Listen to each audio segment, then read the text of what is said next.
আমি আজকে দেখাবো আপনারা কিভাবে বিগ মামা আইপি টার্ন টু সকসে ধরাবেন।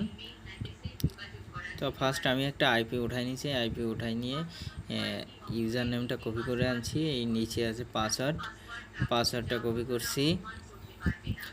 পাসওয়ার্ডটা কপি করার পরে এবারে যে আমার আইপিটা আছে এই যে নিচে সকস আইপিটি কপি করব। সকস আইপিটি কপি করে ওখানে পেস্ট করব। তারপর পোর্ট নাম্বারগুলো যেমন 1080, 2080, 3080, 4080, 5080 যে কোনো একটা পোর্ট নাম্বার দিয়ে আমি কিন্তু এই কানেক্ট করে দিলাম।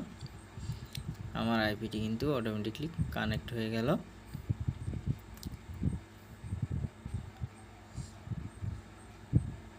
এই দেখেন আমার আইপিটি কিন্তু কানেক্ট হয়ে গেছে। এবার আপনারা ফেসবুকে কাজ করতে পারবেন।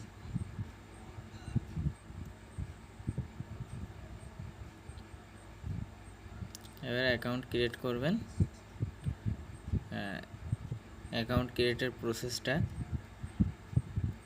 আগামী দিন আমি একটি ফুল ভিডিও করে দিব আপনাদেরকে। ধন্যবাদ সকলকে।